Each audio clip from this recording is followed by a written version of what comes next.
Is your business a talent-centric organization? Yeah, sure, everybody says people are their most important asset, but does that really make you a talent-centric organization? What's the story? When we come back, we're going to find out.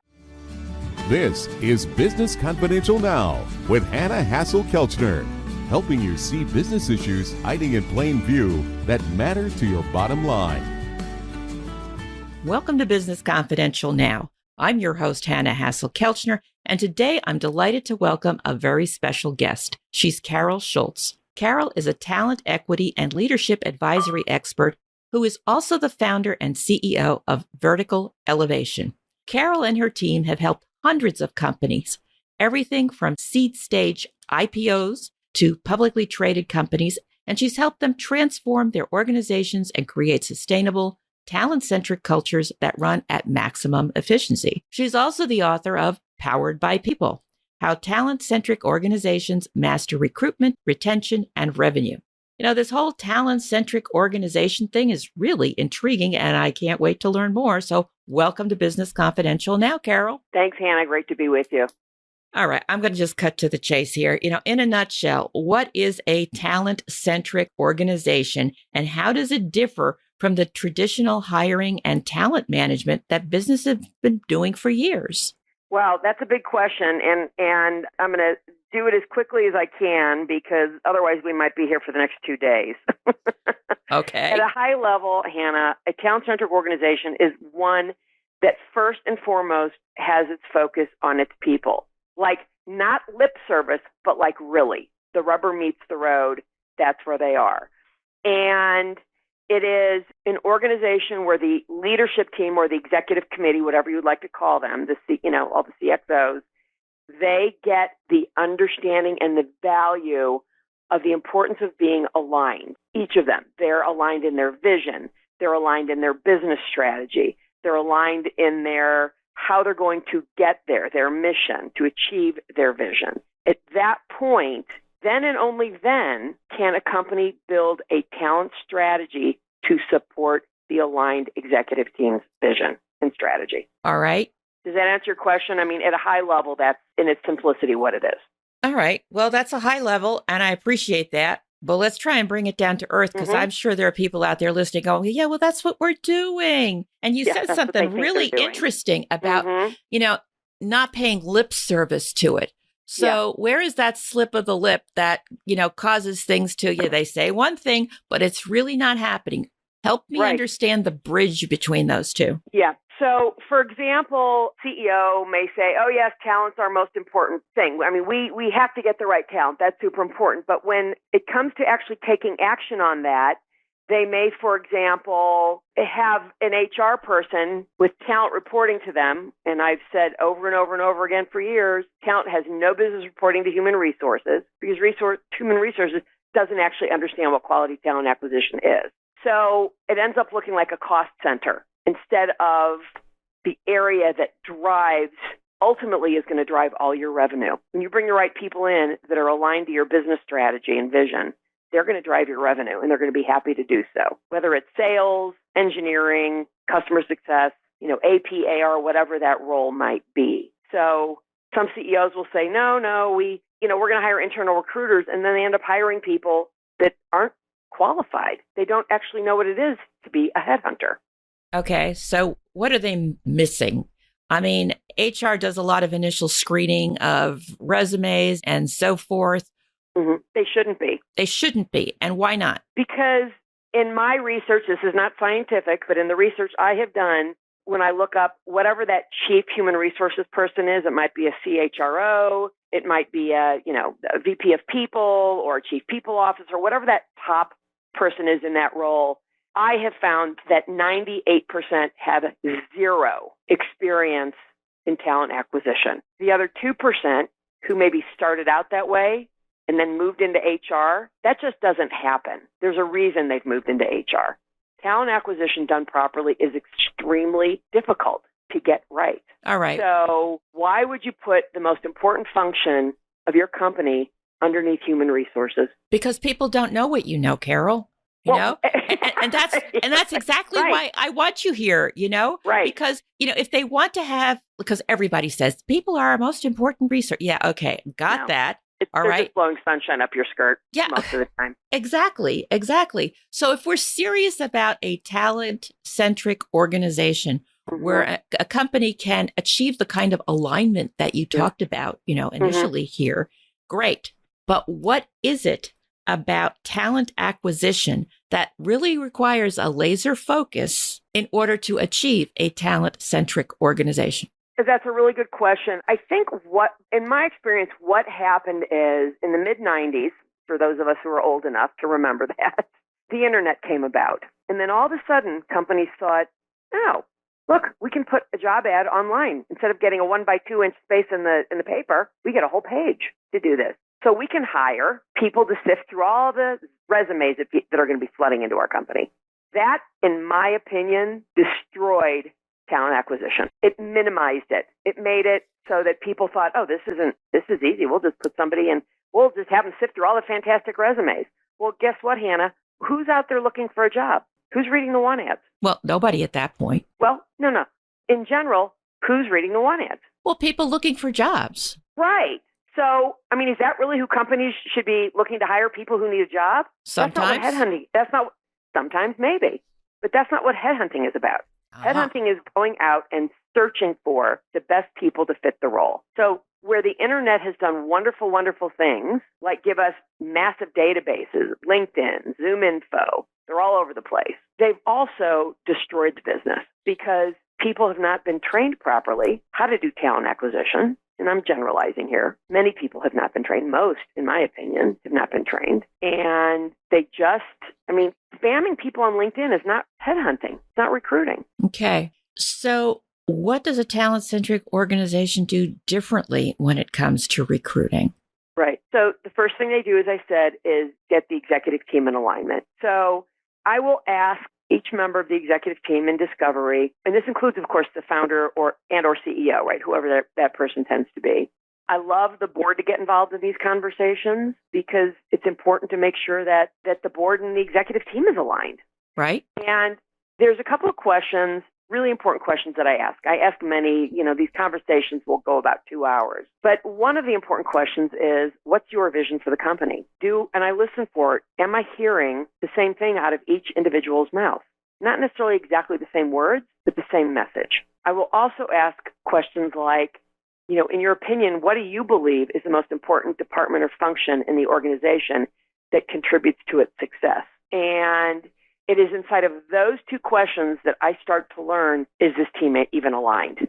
Like on a scale of 1 to 10, where are they? And I will talk to each person about their background, their professional progression, why did they take this job, so on and so forth. And that it starts to give me the ability to report back to the CEO, who's typically the person who hires me, to then say, okay, here's what I have found out. From a vision standpoint, you've got 6 people on your executive committee, including yourself. I got a different answer from 4 of them of what your vision is. The CFO said he's the most important person department because, he or she is managing the money, right? Salesperson thinks they're the most important department because, they're the ones generating revenue. Technology, software, whoever the chief technology officer thinks they're the most important function because without them, salespeople don't have anything to sell, and so on. This tells me you're out of alignment, these things. And then we can determine what do we need to do to get you into alignment. And there's always a possibility, Hannah, that somebody on your executive committee may need to be replaced. And I talk about this in advance. That's not my goal. I talk to each individual. My goal is not to remove people. My goal is to align everyone. So, the more open people can be with me, this is not about finding what's wrong and getting rid of people. You have to look at it glass half full. So, that could include coaching. It could include teaching people how to communicate effectively. Communication is huge. Many people don't know how to effectively communicate to their subordinates, to their peers, and even to their up above. They don't look at how does the language I use impact someone else. So that's the first piece, and that would include coaching. Once that is up and running and we're moving toward alignment, then we can look at, based on what we're now learning, what kind of a talent strategy do we need to put in place? Does that mean hiring recruiters, training recruiters, teaching them how to write position descriptions, teaching them how to be a headhunter? And it's different for every company depending on where they might be in space at that exact time. Well, that sounds comprehensive. That's for sure. It's like a land and expand model. You have to do one step at a time. Sure. Because if I walk in and say, this is what we're going to do, it is incredibly overwhelming. I'm interested, though, in this vision alignment because, I find it hard to believe that if you're talking to, a senior leadership group, that they're not going to think that my department is the most important because, like you said, without sales, you don't have revenue, without finance, you don't have the accounting and Right. so forth. So they're all going to, bolster their own status in the organization, if nothing else, for self-preservation. So could you give me an example of where these different pieces are aligned? What would demonstrate alignment to you? What would demonstrate alignment is I had exactly that example I used was a conversation I had with a CEO, right? If you had talked to my CFO, here's what he'd say. If you talk to my, sales, technology. And I said, well, what's your answer? And he said to me, well, I think they're equally as important. And I said, bravo. How is it that your leadership team doesn't get that? It means they haven't done the work on it. That's what that means. To educate, inform, and to dig in. I mean, if the chief sales officer says to me, well, my department's the most important, Carol, I'm going to ask them why they think that is. Okay. Yeah. It's not about me. It's all about me asking questions to determine what's underlying how they think, right? I mean, that's what great coaches do. Ask questions, dig into where the blind spots are. Right. What are they not seeing? I mean, that's where COVID lived for us. I mean, it was living in a blind spot for everyone. Yep, exactly. And it works the same way at the executive, throughout organizations. You don't know what you don't know. Exactly. Well, and that's one reason why I did this podcast, because it's business issues hiding in plain view that matter to the bottom line. Right. Either things you knew and forgot because you're focused on other things or things you didn't know and should know. And it especially hurts the smaller organizations that don't have as deep a bench or as deep a pocket to afford the mistakes they make. So that's the purpose behind this. Okay. Right. So alignment, absolutely. Because they need to be working in synchronicity with each other and not trying to one up each other. Okay. So, and it's, and one other thing, Hannah, it's not about fixing, things might not be operating in a well-oiled way, but it's not about looking at from you're broken, let's fix you. Right. I look at it in a way of, how you're operating is not the most effective way to be doing it to achieve what you're looking to achieve. That's a very different way of explaining it than, oh, you're broken. Boy, do you need work. Well, that puts everybody's defenses up, right? Well, of course it does. Yeah. But that's about knowing how to effectively communicate. Yes. I could tell you stories about managers, and I'm like, I can't even believe they would talk to people that way. Oh, they do. They do. In a past life, I, practiced law in-house, and believe me, those things always landed on my desk, and you're like, really? You said what? You put what in an email? Like, what were you thinking? Well, that's just the point. They weren't being very self-aware. Well, right. Yeah. Right. Yeah. Exactly. So you get things in alignment. Tell me about the job descriptions, because, you made a very interesting point about how the internet just threw the doors wide open. And you're right. The old classified ads, you had to pay, by the column inch, by the word. And so people were very judicious in what they put in there. And then, the internet, anything goes. And even so, if a headhunter is recruiting and calling people, the person is going to want to know, what's in it for me? Why is this an attractive position? So you still need some kind of a description. What is a good way to craft those descriptions that is, different from what people were doing before? Well, the way I do it and the way professional headhunters do it is you start out with, let's call it a kickoff meeting with the stakeholders for a particular search, right? And there are, depending on the position, 40 to 50 questions I would ask in advance to the stakeholders in those kickoff meetings. And out of that conversation, we talk about the company culture and how it's structured. We talk about the actual responsibilities for the particular position. Like, what are the skills and abilities that somebody needs to have? What are the communication abilities the person needs to have? What's our culture like? All the different areas that will help this individual excel in the position. And out of those conversations, I or you can now build and write a position description. So what people tend to think about in a, quote, job description, if you look at a lot of them online, it's a litany of bullet points. It doesn't really talk about what it is that candidate would want to know to spark their interest. And part of the problem is, gone are the days. I mean, there are still people who do it this way. I mean, I still did it this way. And I'd like to think most retained professionals do it this way, but I know there's some that don't, where you go in and actually spend time with the individual. Hi, here's who I am, and the reason I'm calling is this. I mean, it's kind of sales 101, feature benefit, right? I'm calling because I'd love to spend some time with you, getting to know you a little bit. I've been retained by such and such a company, or I'm working on a search for so-and-so, and any internal person can say this too. And, I'd love it if you'd be open to having a conversation with me, not assuming anything about your current situation. Don't think, not thinking you're looking to leave your job. And, people are so used to getting calls from headhunters, Hanna, and all they want to do is pitch them jobs. Right. They send them out on LinkedIn. They send it through email. Hi, I've gotten them from retained professionals. I'm like mortified. I thought, who taught you how to do search? You don't know what you're doing. This isn't, hi, I'm with such and such a company, and, I've got a client looking for this. Would you be interested? Really? Who's the idiot that retained you? That's what I'd like to know. And, I shouldn't say who's the idiot that retained you, because there are a lot of people out there and they just, they give you a line and you don't know any better. So it's a matter of approaching the person. When I did search work, I never presented a candidate till I'd had typically 3 conversations with that person. 3. And each of them would go easily 45 minutes to an hour. That's what somebody's paying me to do. This is not about sending a resume out and having somebody that doesn't understand it look over a resume and throw it to the job manager. I can't tell you the conversations I've had over the years. Yeah, my HR or internal recruiters just sent, flooding these resumes. They're worthless. Well, some people just don't want to put the work in. And there's different levels of professionalism in every industry and, every niche. So I applaud your doing the work, and shame on the ones who don't and figure, I'll just throw spaghetti against the wall and see what sticks. Right. Yeah. I mean, that's what happens. Okay. So I understand that, there should be a rigorous screening process, which is only fair because you're bringing in somebody and you don't want to have to fire them the next day. And you want to make sure there's a good fit. Let's say you bring the right person in and, how do you keep them there? What is different about a talent-centric organization when it comes to employee development or retention?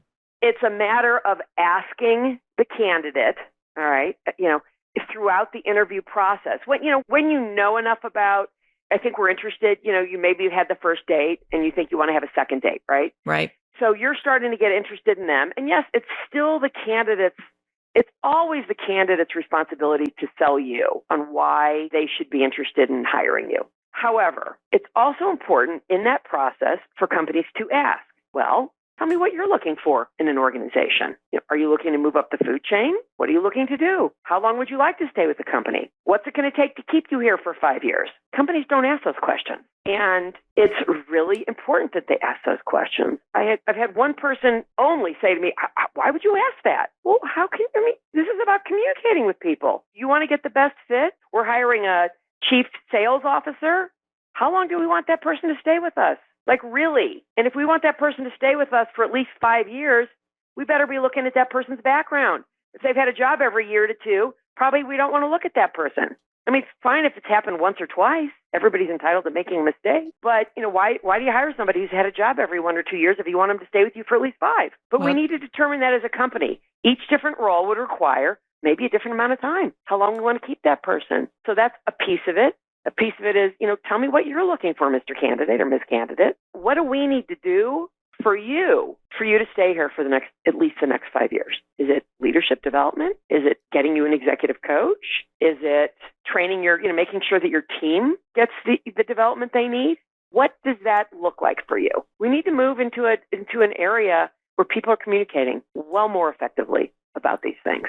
Well, and I think sometimes people are afraid. Mm-hmm.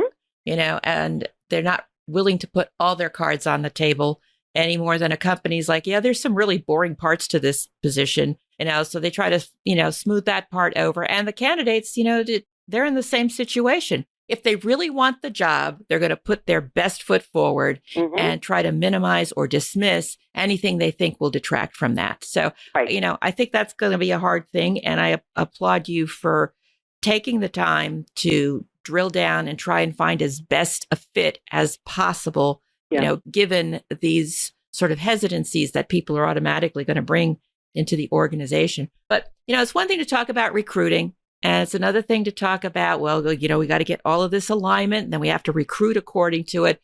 But tell me about the situation where an organization already has, a reasonable size workforce, and the senior leadership might be aligned.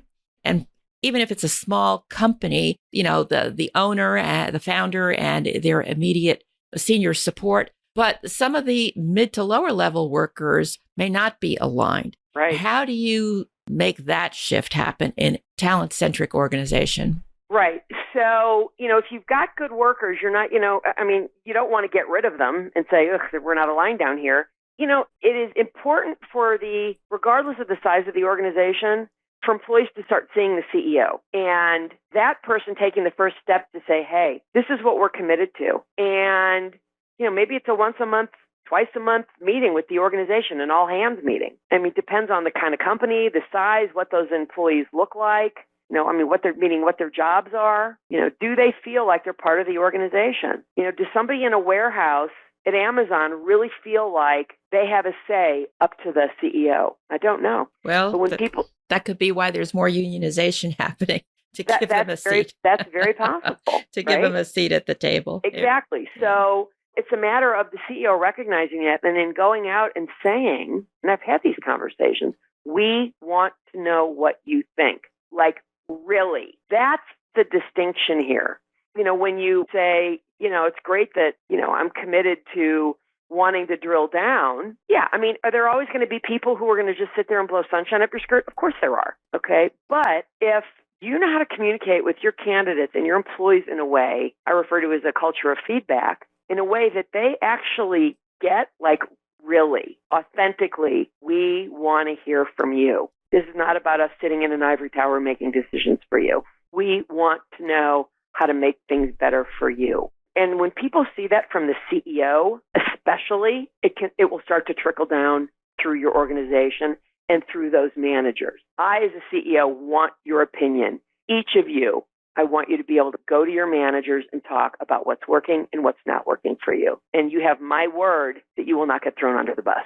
Well, that last part is key because, there's all kinds of employee satisfaction surveys, employee engagement surveys. Yeah. And it's like the lip service you talked about earlier. Yeah. We want to know what.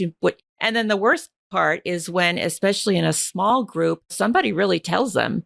And the, head of that department or the, head of the company, who is it? We want to know. And then that person starts to get ostracized. So, what you're talking about requires a tremendous amount of trust. Yes. So I applaud those organizations that can strive for it, and especially those that can achieve it, because, all the oars are hitting the water at the same time and going in the same direction. And you can really harness all of that talent, which is what you're paying for anyway, but some of it is kind of dormant on the shelf. Right. So in the time we have left here, Carol, I think we could talk about this for a long time, but I know that our listeners are, need to go out and do other things too. But what do you think is the most important thing business owners and leaders need to know about a talent-centric organization? That business leader or owner needs to understand that either they have a problem that might need fixing, or work, or if they think they have an issue, they need to be open to the discovery. That is the most important thing because the buck stops there. If that business owner or CEO doesn't truly believe that their organization could do better and needs work, then the whole process, you can't do it. I love that phrase, be open to discovery. Yeah. So, Carol, thank you so much. I appreciate your time and you sharing your experience and helping us learn more about what it takes to become a talent-centric organization, what it is, why it matters, and how to achieve it. So if you're listening and you'd like more information about Carol Schultz, her business Vertical Elevation, or about her exciting new book, Powered by People, Oh, and by the way, Carol is also host of her own podcast, Authentically Successful. Links to all that information is going to be found in the show notes at businessconfidentialradio.com. So please be sure to tell all your business friends about the show, leave a positive review, because the more you dive into all of the past episodes and follow the show going forward, the more you'll be able to see issues hiding in plain view that matter to your bottom line and use those tips and strategies to grow your company and be more successful. So thanks so much for listening to Business Confidential Now with Hanna Hasl-Kelchner. Have a great day and an even better tomorrow.